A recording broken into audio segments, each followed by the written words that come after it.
Welcome back to the deep dive. Today, we're jumping into something that sounds maybe a bit technical.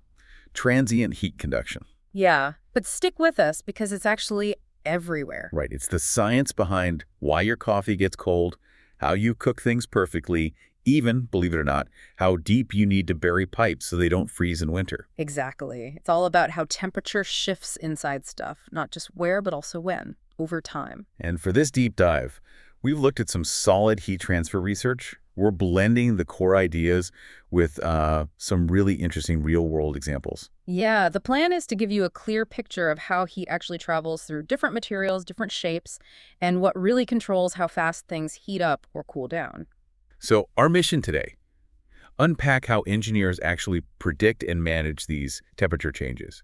We want you to have those aha moments, seeing the science in things you do every day without even thinking about it. Okay, so let's start simple. The simplest case in this whole transient heat thing, imagine something heating or cooling where basically the temperature inside is the same everywhere at any particular moment. Right, we call that lumped system analysis. Bumped system, okay? It's a really powerful simplification. I mean, usually temperature changes based on both time and position, right? Where you are inside the object. But in some cases, you can treat the whole thing as just one lump. The inside temperature stays pretty much uniform as it heats or cools. So its temperature just depends on time. Exactly. Just time makes the calculations way, way easier. Okay, give me an example. Well, think about a small, hot copper ball, maybe straight out of an oven. Okay.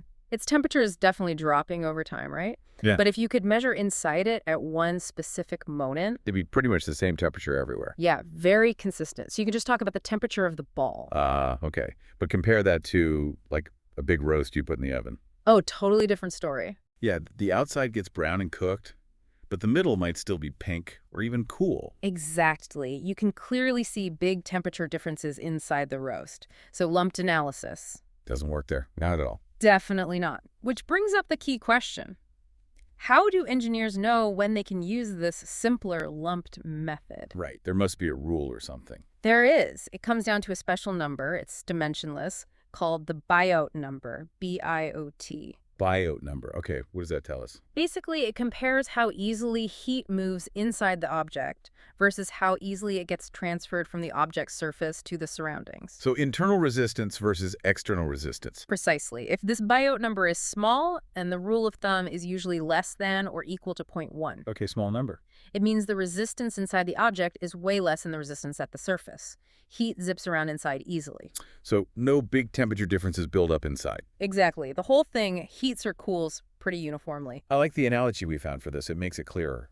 Oh, the island one. Yeah, that's a good one. Right, imagine people traveling to an island, taking a boat to the harbor that's like heat getting to the surface. Right. Convection. Mm-hmm. Then they take buses from the harbor to go inland. That's like heat moving inside the object. Conduction. Okay. If the bus service, the internal conduction, is super efficient. Like lots of buses, no waiting. Yeah. Then there's no big crowd or difference between the harbor, the surface, and way inland, the center. That's like a small Biot number. Heat just flows easily throughout the whole island. Perfect analogy, and this gets used all the time. Think about those tiny little thermocouples for measuring gas temperature. Yeah, they need to be fast. Right. They're small, they're conductive, their Biot number is tiny, like 0.001 sometimes. Wow, okay. So heat gets in, distributes almost instantly. That's why they can show you the gas temperature accurately in just, a few seconds. Makes sense. Yeah. Any other examples? Sure, in manufacturing. Say you're cooling metal plates coming hot out of an oven. If the plates are reasonably thin and you're blowing air over them, well, air isn't great at grabbing heat, right? Right, it's a poor conductor. So the external resistance is high, the internal resistance of the metal is low, small Biot number again. So the lumped analysis works. Often, yes. Engineers can use it to quickly figure out cooling times, air speeds needed, that sort of thing. It's a great shortcut if the conditions fit. Small things, high conductivity, poor surrounding medium. Okay, so that's the simple case. Lump systems, low Biot numbers. But what about the roast beef situation? Or bigger things that don't conduct heat so well when the lumped idea just breaks down? Right. That's when we have to face the fact that temperature does vary a lot inside the object, both with position and time. More complicated. Definitely. This happens with bigger objects or materials like, say, wood or plastic, which have lower thermal conductivity.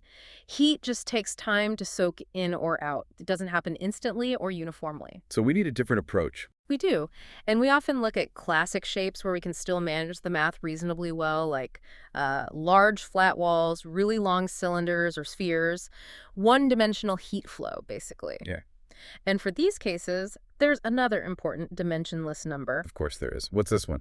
This one's called the Fourier number, Fourier, sometimes shown as Faux or the Greek letter tau. Fourier number. And what does it measure? Think of it as a measure of heat penetration. It compares how much heat has conducted through the object relative to how much heat it can store. Okay. So a large Fourier number means enough time has passed for heat to diffuse significantly into the object or out of it. It's traveled a good distance inside. Got it. So Biot number tells you if the inside is uniform. Fourier number tells you how far the heat has gotten over time. You've got it. And here's the really practical part for engineers. Dealing with the full math for these situations can involve, well, infinite series, pretty complex stuff. Sounds messy. It can be, but luckily there are these things called one-term approximate solutions. One term. That sounds better than infinite. Much better. These are simplified formulas, just the first, most important term of those infinite series. And they give surprisingly accurate results, usually less than 2% error once the Fourier number gets reasonably large. How large? The guideline is typically when the Fourier number is greater than 0.2. So once heat has had a bit of time to start moving through. And these approximations make things easier. Immensely. They basically boil the problem down from juggling lots of variables to focusing on just three dimensionless numbers: position inside the object, the Biot number, and the Fourier number. Much more manageable. Okay, so where would we need these more complex solutions? Where does lumped analysis definitely fail? Oh, plenty of places. Remember that large stainless steel shaft coming out of a furnace? Yeah, the example. Right, and if you calculate its Biot number, maybe cooling in air, it's likely much bigger than 0.1, say 0.5 or even higher. So definitely not lumped. Nope. The outside cools way faster than the center. So to figure out the temperature at the center after, say, 45 minutes, you need that one-term solution. It might tell you the center is still at 360 degrees Celsius, while the outside is much cooler. Critical info for processing. Makes sense. What about cooking? Perfect example. Boiling an egg. Oh, yes. An egg in boiling water. The heat transfer from water to the shell is pretty good, but the egg white and yolk don't conduct heat very well. Low conductivity inside, Yeah. high heat transfer outside. Exactly. So the Biot number is huge, maybe 40 or 50. Wow. Okay, so definitely not lumped. Absolutely not. That's why the outside cooks first. Using the one-term approximation is how you'd actually calculate that it takes, around 14 or 15 minutes for the center of a cold egg to reach 70 degrees Celsius, the temperature for a hard-boiled yolk. That's fascinating. It's literally the physics dictating cooking times. It is, and what's really neat is you can even combine these 1D solutions. How so? Well, imagine something like a short cylinder, like a can of soup, maybe. That's kind of like the intersection of an infinitely long cylinder and a flat slab. Right? I could see that. So under certain conditions, you can actually find the temperature in that 3D shape by multiplying the solutions for the infinite cylinder and the plane wall. It's called a product solution. That's clever. A way to tackle 3D problems using 1D answers. It's a very powerful technique for engineers. All right, let's shift gears to something that sounds a bit abstract. The semi-infinite solid. Right. It's described as an idealized body with one flat surface, but it extends infinitely in all other directions. I mean, infinity. Yeah. How does that work in the real world? Yeah, it sounds strange, but it's actually a very useful model. Nothing's truly infinite, of course. Yeah. But we can treat something as semi-infinite if we're only interested in what happens near one surface, and the heat effects don't have time to reach the other boundaries of the object during our observation period. So if it's thick enough or the time is short enough. Exactly. Think about the ground, the Earth's surface. When the sun heats it during the day or it cools at night, that temperature change only penetrates maybe, a few centimeters or meters down over hours or days. Deeper down, the temperature is unaffected. Ah, okay. So for that short time, the Earth acts like it's infinitely deep. Precisely. Or imagine a really, really thick wall. If you suddenly blast one side with heat for the first few minutes or hours, the other side of the wall won't even notice. The heat just hasn't gotten there yet. So the wall behaves like it's semi-infinite for that initial period. That's the idea. And standard methods like the lumped or one-term solutions for finite shapes don't really work here. Need another trick? Yep. There's a clever math technique using something called a similarity variable. It transforms the complex equations into simpler ones. The solutions often involve these special functions called error functions. Error functions, okay. Sounds mathematical, but what are the real-world uses? Oh, they're surprisingly practical. One big one is figuring out how deep to bury water pipes in cold regions. To stop them from freezing. Exactly. The ground acts as insulation. If you know the initial ground temperature and how cold the surface gets, say, under snow for a long winter period. Like 3 months of -10 Celsius. Right. You can use the semi-infinite solid model to calculate how far down that freezing temperature will penetrate over those 3 months. And that tells you the minimum safe burial depth. Yep. The calculation might show you need to bury them, say, 70 or 80 centimeters, maybe around 2.5 feet, to be sure the water inside stays above freezing. Wow, that's directly applicable. What else? Okay, here's one you've definitely felt. Why does metal feel colder than wood, even if they're both at the same room temperature? Yeah, I've always wondered about that. Metal feels much colder. It's all about the contact. When your warm hand, say 35 degrees C, touches a cooler object, say 15 degrees C. Heat flows from my hand to the object. Right. But how quickly it flows and what temperature your skin immediately feels at that interface depends on a property called thermal effusivity. Thermal effusivity, new term. Think of it as a measure of how readily a material can exchange thermal energy at its surface. It involves conductivity, density, and specific heat. Okay. And metal versus wood. Aluminum has a much higher thermal effusivity than wood, or even your skin. Much higher. So when your 35C skin touches 15C aluminum, the interface temperature plummets almost instantly down to maybe 16 degrees C. Your hand loses heat really fast. And that feels cold. Very cold. But touch the 15C wood. Wood has low effusivity. The interface temperature might only drop to, say, 30 degrees C. Heat leaves your hand much slower. So it feels warmer, even though it started at the same temperature. That's amazing. It's purely about the rate of heat transfer at contact. Exactly. It's a beautiful demonstration of these principles. This also explains what about things heating up in the sun? Same idea. Imagine a thick block of wood, painted black, and an aluminum block, also black, sitting in the sun. Both start at 20C. Okay. After maybe 20 minutes under strong sun, that wood surface could be scorching hot, maybe 150 degrees C. But the aluminum surface, it might only be 22 degrees C. Barely warmer than it started. Why the huge difference? Because aluminum is a great conductor. It sucks that solar heat away from the surface and spreads it quickly into the bulk of the block. So the surface temperature doesn't spike. Right. Wood's a poor conductor. The heat hits the surface and just stays there, building up. It can't get away into the interior easily. Fascinating. And this matters for safety too, right? Hugely. Think about industrial equipment. Maybe you have thick steel plates holding bolts, and one side gets exposed to something incredibly cold, like liquid nitrogen or some cryogenic fluid at -70°C. Okay, very cold. Engineers need to know if those bolts, even if they're not directly touching the fluid but are embedded a little way into the plate, will get too cold.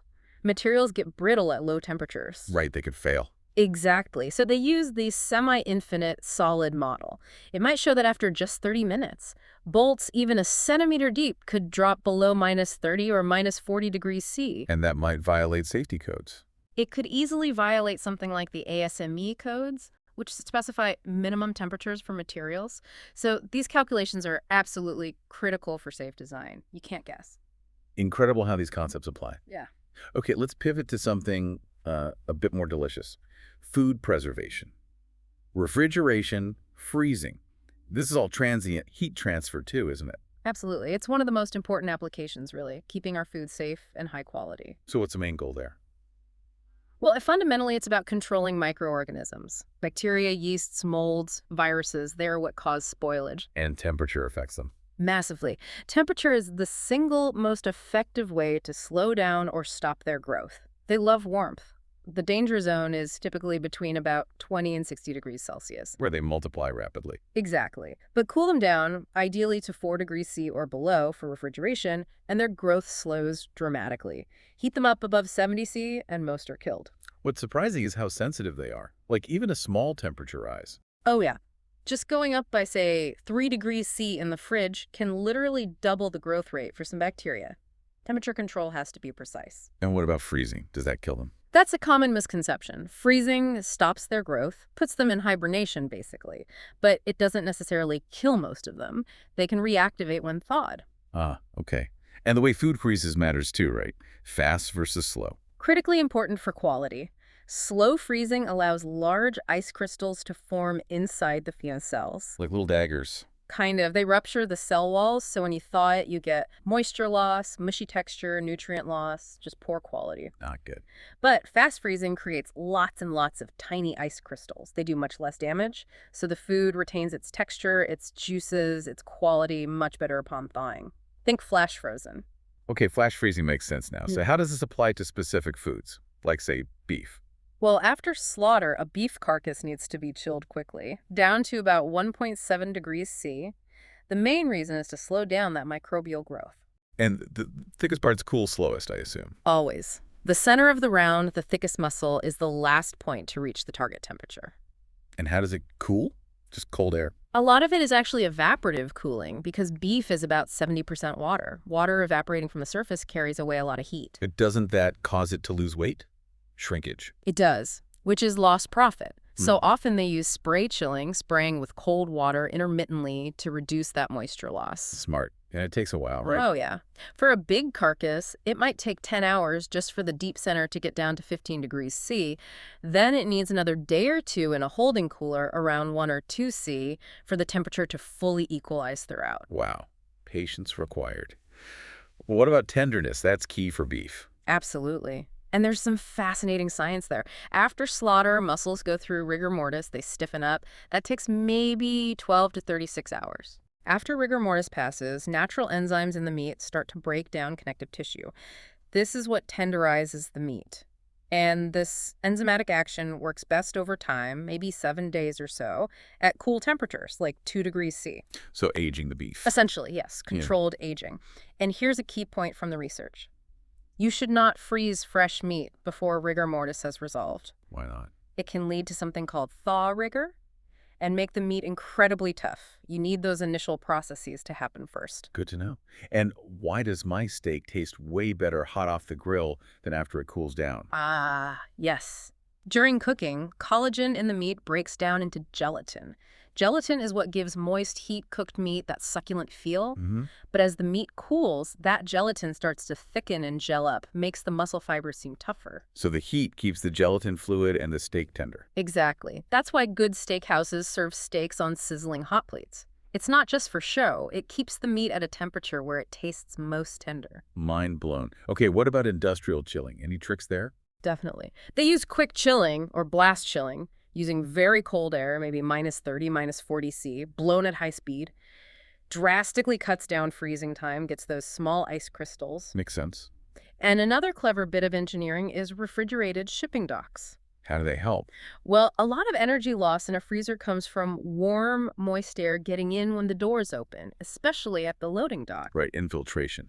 So if the dock area itself is refrigerated, it pre-cools the incoming air. It can cut the heat load sneaking into the main freezer by something like 65%. Huge energy saving, better temperature stability, pure heat transfer management. Smart. Okay, what about poultry, chicken, turkey? Similar principles. Similar principles, but some key differences. USDA has strict rules. Poultry has to be chilled fast, down to 4C or below, within a certain number of hours depending on the bird size. But how do they chill it? Air or something else? While air chilling is used, immersion chilling is actually more common and often preferred, especially in the U.S. What's that? Dunking them in ice water. Pretty much. A bath of agitated slush ice. Air chilling causes chickens to lose 1–2% of their weight through moisture evaporation. Like the beef shrinkage. Right. But immersion chilling prevents dehydration. And get this, the birds can actually absorb water during the process. Absorb water? Yeah. So they weigh more? Yes. It can increase the saleable weight by anywhere from 4 to 15%. Wow. Yeah. That's a significant difference. It is. There are regulations about how much water uptake is allowed, of course. Tenderness is also an issue with poultry handling after slaughter matters. Even things like mechanical feather picking can actually make the meat tougher if not done carefully. And the spoilage risk. Temperature's still key. Absolutely critical. The stats are stark. Bacteria on poultry might double every 36 hours if it's held just below freezing at minus 2C. Okay. But hold it at room temperature, 25°C, they can double in less than an hour. Yikes. That really shows the power of refrigeration. It really does. And for freezing poultry, again, rapid freezing is essential. It gives the skin a lighter, more appealing color and, crucially, forms those small ice crystals for better quality. Blast freezers or even immersion in super cold brine are used for very fast rates. So across the board, from chilling freezing, beef to poultry, it all comes back to carefully managing how heat moves in and out over time. Precisely. It's all transient heat conduction, applied to ensure our food is safe, looks good, tastes good, and lasts as long as possible. It's complex science and engineering hidden in plain sight in our food system. What an amazing dive. We went from a simple idea, the lumped system, Where things heat or cool all at once. all the way through to temperature varying inside objects, needing things like Biot and Fourier numbers, Right, for eggs and steel shafts. and into the strange world of semi-infinite solids, explaining freezing pipes and why metal feels cold, and ending up with the science keeping our food safe and delicious. It really shows how these core physics principles are just everywhere. It really does. And hopefully, understanding these concepts, even just the basics, gives you a new way to look at the world. You start seeing the why behind things. Why flash frozen is better. Why that pipe needs to be buried deep. Why that steak tastes best hot. Yeah. It connects the dots between complex engineering and everyday life. Exactly. The ability to predict and control how temperature changes over time and space is just fundamental to so much of modern technology, and even just understanding the natural world. So here's something to think about. The next time you notice frost on the ground, or maybe you're cooking something, or even just grabbing a cold drink can, pause for a second. Yeah. Think about the heat moving. Is it acting like a lumped system? Is there a big difference between the inside and outside? How fast is it happening? Knowing what we talked about today, what other everyday things can you now see with a bit more insight, thinking about that invisible dance of heat?